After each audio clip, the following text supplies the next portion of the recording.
Just zone out, just kick it back, bounce with it. Y'all like that over there? Yeah, who sings that? Ruffalo, I don't know who sings that, man. I'm 50 years old, but I know one thing. I like that. A lot of these cats has the leg kick that I really actually appreciate, and because I always said that the leg kick is a perfectionist type of approach where you get that leg up and you got to get that front foot down. Michael Harris Jr. is doing a terrific job of getting that leg up, but he sort of kicks it out a little bit. Not like as much as Luke Voigt does, but he kicks it out to the point where you're thinking, man, he has a big one, but what is he actually trying to sort of get with that leg kick? And it's sort of getting on his backside, but also see how he kicks it out, but he stays so level and through and flat through the zone that he has such balance. And I've talked about balance yesterday when we talked about the sweet swings, Lo, but the balance is everything. George Springer yesterday put the boys on his back and sort of separate this game from the Cardinals with a big grand slam. But his leg kick is more of a subtle, quick one and getting in and out the zone, meaning that the 99-mile-an-hour fastball speaks to him getting that foot up real quick, but getting it down, just, quicker to sort of get that bat from A to B. I always say that A to B swing has to be on point because you're getting your A swing off to have positive results in that at bat. Luis Urias, I think he gets away with his big leg kick with velocity. 90-mile-an-hour fastball is not going to beat him so much because he pulls his hands in real nicely. If you can pull the hands in and sort of bring that knob down through, see the hands come through, Ruffalo, nice and easy, that is perfect. Let's go back to that one more second where you can see the hands come through. The knob is pulled down. We had Ron Darling on yesterday. He talked about bringing that knob down through. Well, that knob is up, but it's about to start going down. But the hands is what makes so much sense here with the leg kick. If you get that foot down, you will definitely have good results with those hands coming through the zone. And Luis actually clipped one. And now, look, we didn't even know what that ball was for a minute, but it came down out the ballpark. And I love this kid. 6'7". His is sort of the smoothest for me when you're talking about leg kicks and you're talking about being subtle. Subtle to me is everything. Let's go back to that, Jeremy, for 1 second. When I talk about just being smooth, he has a lot of moving parts. And I don't know if that's going to hurt him at some point, but I think he's so solid. And once he gets sort of acclimated, I mean, it's only a 6-homer yesterday, but you see he's already recognized what he wants to do. The front side is not going to be blocked off, and the hands are flying through the zone. I think he's going to hit a ton of home runs in this league. The leg kick is not too high. It's more of a coil, but he gets it up, and he stays on his backside really good. And when you leg kicking, you have to be smooth like this, I think, to sort of be productive enough where you sort of can be consistent. I think consistency is everything with the leg kick, because if you don't feel good with the leg kick, guess what? You go to a more subtle approach. That's just bottom line what it is.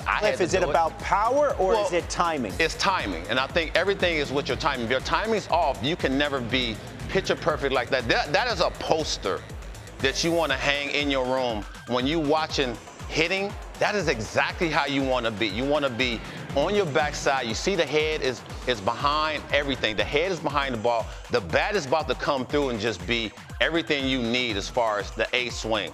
The A swing, you want to be done with this at bat. You want to be able to catch that ball, not foul it off, but be on point enough to have absolute firepower. And he's going to have it. He is really going to have it. He stays center. He could have did a lot of things with that ball in that situation, but that ball went right center. He could have pulled that ball, but once he gets going, it's going to be lights out. You're going to pitch him differently.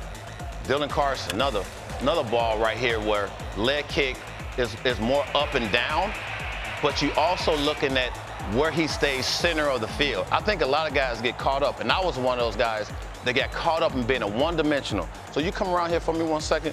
One-dimensional means this. You see, Dylan sort of gets that ball to the point where he should pull this ball. In your mind, you're thinking that ball is about to be pulled. But if you keep that shoulder tucked in nice and that foot is down, you can stay center of the diamond and still get production out of it. And what I mean by that is I was here. So when my leg kick came, I opened up so much that I cut myself off, and I only really covered that much of the plate. When you have a swing like this, and Jeremy, roll this back for me with Dylan. When you have a guy, you can play it now. When you open up like that. Just that. Well, the thing is, Lauren, you see how close he is? Yeah. That means he's not one-dimensional. He can do anything he wants to do with this baseball, but if you stay in center, everything allows you, with how your setup is and how the leg kick and how the foot comes down, to give you sort of more options without thinking about the options. Meaning that you can pull this ball or you can stay center and put more wood on that ball and get better results. I think that's the key to making sure you stay center of the diamond with your approach, not pulling off, right, and not doing things uncharacteristic going to put you in a position where you roll over these balls. So kicking it with Cliff is sort of just just to show you some of the guys in the league, the different variables and varieties of leg kicks that we have. And you know what, the production still is there. We said with the productions, but I like to do it after guys have good games so you can sort of see the different leg kicks that we have around the league. You opened up your stance so much. How'd you get to the ball outside? I didn't. I hit 233 homers and maybe 231 to right field. So, you know what I'm saying? That's why when you talk about the leg kick, I just said, you know what? Forget it. I'm going to get on the plate and figure out a way to get my hands through and make the outside of the plate sort of down the middle. That's how I kind of lived. I mean, it wasn't anything that, that was like, oh, rocket science, but I just felt like if I got close to the plate, then this part of the plate was the middle for me. And then if you jam me in here, so be it, but I felt like I could cover a little bit more with the barrel. Good stuff, Cliff. Yeah.